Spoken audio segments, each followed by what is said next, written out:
Hello everyone, my name is Heini and I'm responsible for the people operations at Rovio. Before that I was heading for 6 years one of our game studios building casual puzzle games. I'm super excited to give you a short talk about a topic that is very dear to me, before letting you get jamming like no tomorrow. And that topic is how to build and lead diverse teams. We at Rovio are a pretty diverse group of people. Our community of almost 500 Rovians is made up of people from over 40 nationalities, who each bring their unique perspective to their craft and their projects. We believe that diversity is the key to making the best games and entertainment for global audiences. Before getting into details, here's some context I think we should remind ourselves about. What is the world we are operating in? First of all, as we all know, we have chosen a very crowded place to compete in. It is no longer enough that you make a good game, not even a great game. You really need to be able to stand out from the crowd and to provide something different and fresh that gets people excited. I argue that building teams in a certain way will help to crack this dilemma, but let's come back to this at the end of the talk. When thinking of the games industry, only thing constant is the change.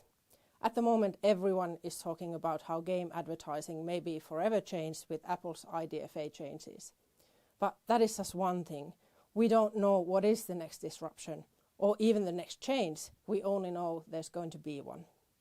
You need to learn to not only adapt to the change, but see it as an opportunity. And you need to teach your team to do the same.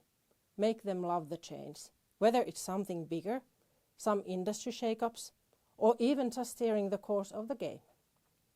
And for this, certain type of teams and team environment is needed. And yes, game development lies at the intersection of science and art. Both sides of the brain are needed to create engaging experiences.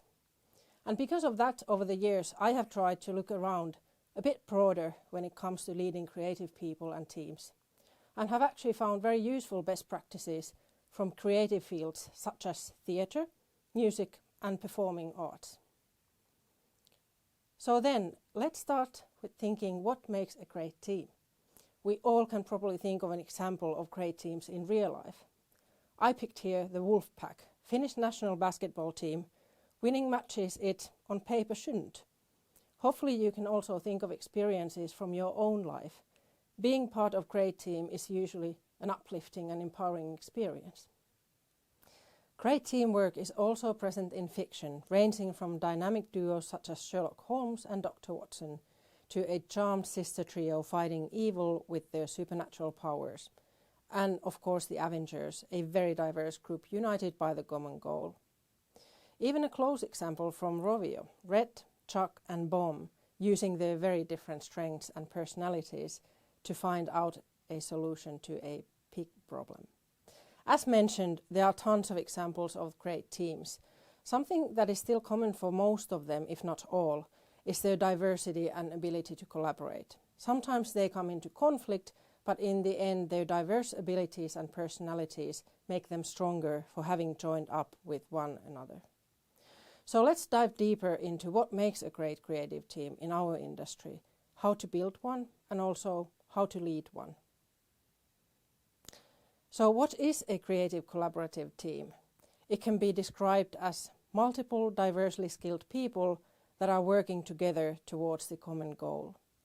The idea in creative collaborative team is to tap into potential of each individual team member, embrace their unique traits that person brings, and then unify them and the whole team under one shared vision.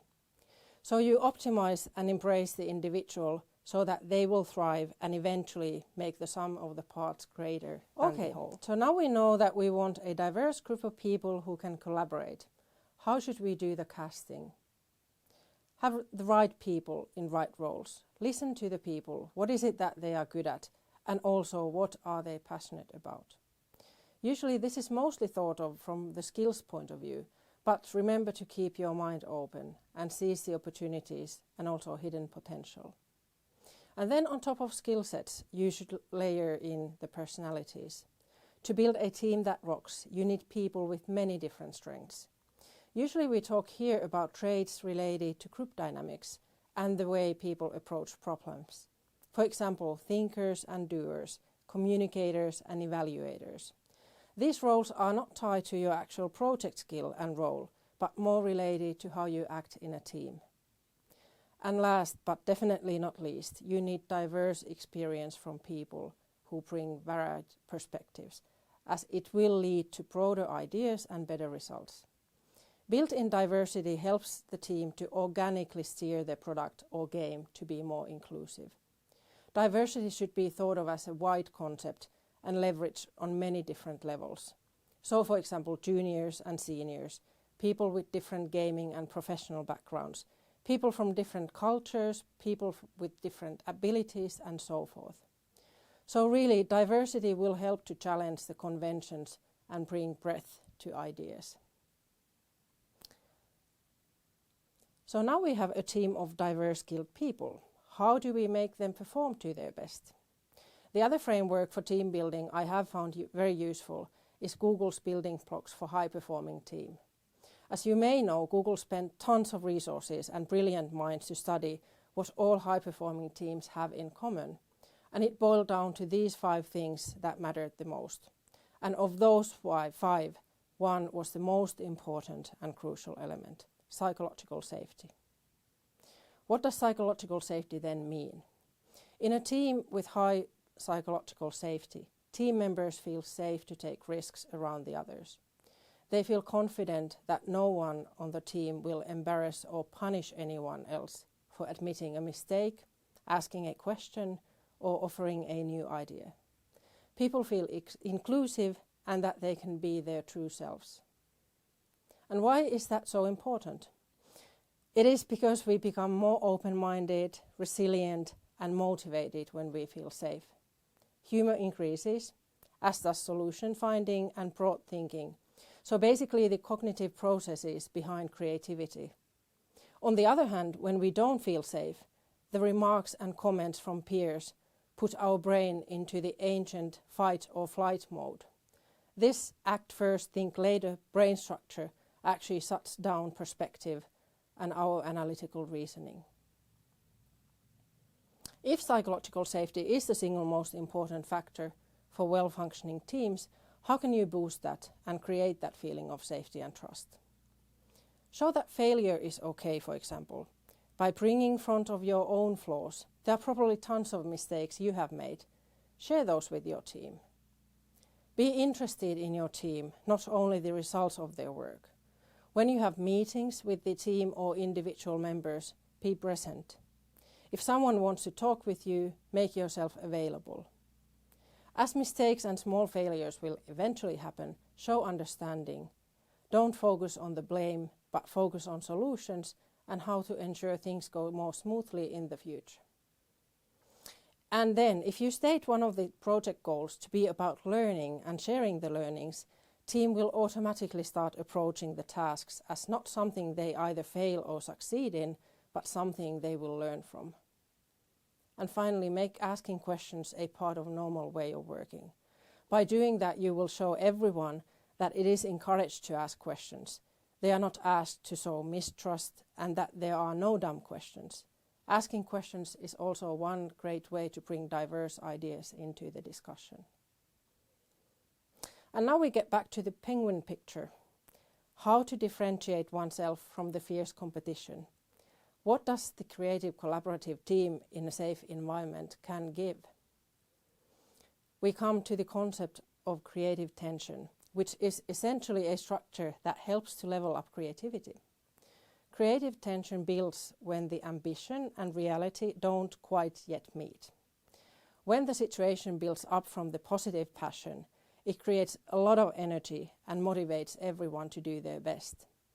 You want your team to feed off each other's passion, so that outputs are elevated to greater heights than no one could do alone. Creative tension can sound a bit scary, but it's good to remember. Direct challenge and opposition is not negative, as long as it doesn't become personal. Agree to challenge the idea, not the person. Create a psychologically safe space for collaboration where the best idea wins, and stay open to also try different ideas and learn from them. So here are the building blocks gathered so far. First, cast an ensemble of skilled but diverse people. Optimize the individual to make the whole greater. Then create a psychologically safe environment that allows people to push their boundaries. And third, creative tension will be the secret sauce that may just help your team to elevate that creativity. So while nothing is guaranteed, and the competition is still more fierce than ever, I would argue that by focusing on diverse creative teams that work with psychological safety, you are able to add that super important ingredient, creative tension, that takes teams' creativity to next level. And that can help you make games that realize the passion and the soul of the team. And by doing that, you are able to stand out from the crowd. So perhaps some thoughts on the creative tension and psychological safety can be applied already today when you get jamming. And with that, I want to wish Happy Pride Week to all of you from all of us at Rovio.